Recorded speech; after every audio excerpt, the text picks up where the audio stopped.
Hi అండి. ఈ కూర ఏమనుకుంటున్నారు? తోటకూర, చిక్కుడు గింజల కూర. మీరెప్పుడైనా వండారా?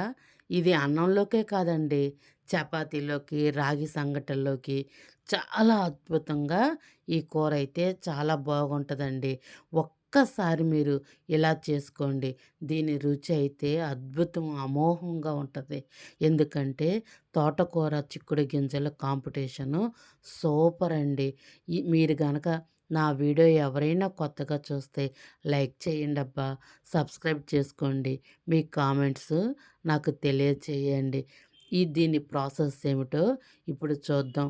దీనికి నేనైతే ఒక మూకుడు పెట్టుకొని, కొంచెం నూనె వేసుకొని, కొద్దిగా ఎల్లుల్లిపాయలేసుకున్నానండి. ఆ ఎల్లుల్లిపాయలు కొంచెం వేగిన తర్వాత జీలకర్ర, ఆవాలు, ఎండుమిరపకాయలు కూడా ఏసుకున్నాను. ఆ తాలింపు వేగిన తర్వాత కొంచెము ద్వారగా ఏగనివ్వండి. తర్వాత కరివేపాకేసుకోండి. ఆ కరివేపాకు ఏసిన వెంటనే మనం ఉల్లిపాయలు ముందుగా కోసుకున్న ఉల్లిపాయలు, పచ్చిమిరపకాయలు కూడా అందులో వేసుకోండి. వేసుకొని నేను ముందే చిక్కుడు గింజలు ఉడకబెట్టుకొని ఉంచుకున్నాను. ఎందుకంటే అందులో కొంచెం ఉప్పు కూడా నేను ఏసి ఆల్రెడీ నేను మెత్తగా ఉడకబెట్టుకొని ఉంచుకున్నాను. కూరలో ఏసుకునేటప్పుడు కొంచెం ఉప్పు తక్కువే ఏసుకోండి. ఎందుకంటే మనం కారంలో కూడా ఉప్పు ఉంటది. తర్వాత ఈ తోటకూర దానికి సిమ్‌లో పెట్టుకొని మనం మగ్గనిచ్చుకోవాలండి. అది నీరంతా విడుదలయ్యేదాకా దాన్ని మనం మగ్గనిచ్చుకోవాలి. చక్కగా తోటకూర ఏగిపోయాక అప్పుడు మనము కొంచెం పసుపేసుకుందామండి.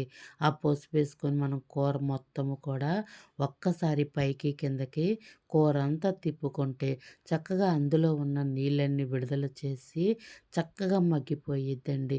అది ఎంతో రుచిగా తినటానికి ఉంటదండి. ఇక్కడైతే నేను ఎల్లుల్లిపాయల కారం వేసుకుంటున్నానండి. అది ముందుగానే ఎల్లుల్లిపాయలు, జీలకర్ర, ఉప్పు హ్మ్.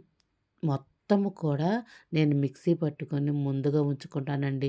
ప్రతి ఏపుడు కూరల్లో కూడా ఈ కారం వేసుకుంటే చాలా రుచిగా ఉంటదండి. ప్రతి ఒక్కరికి కూడా ఎల్లుల్లిపాయ కారము ప్రాసెస్ కావాలంటే నాకు కామెంట్స్ తెలియచేయండి. ఉప్పు అయితే చూసారా, నేను ఎంతో కొంచెం మాత్రమే ఏసాను. ఎందుకంటే చిక్కుడుకాయ గింజల్లో ఉంది, కారంలో ఉంది. తోటకూరలో ఉప్పు ఎక్కువ పట్టదండి. ఎవ్వరు కూడా ఎక్కువ వేసుకోవద్దు. తర్వాత అట్లా మగ్గిపోయింది. చూసారా, ఇది అన్నంలోకే కాదండి, చపాతీల్లోకి దేంటిలోకైనా దీని రుచి అయితే అద్భుతంగా ఉంటదండి. మీరు మీరు కూడా నచ్చితే చేసుకోండి.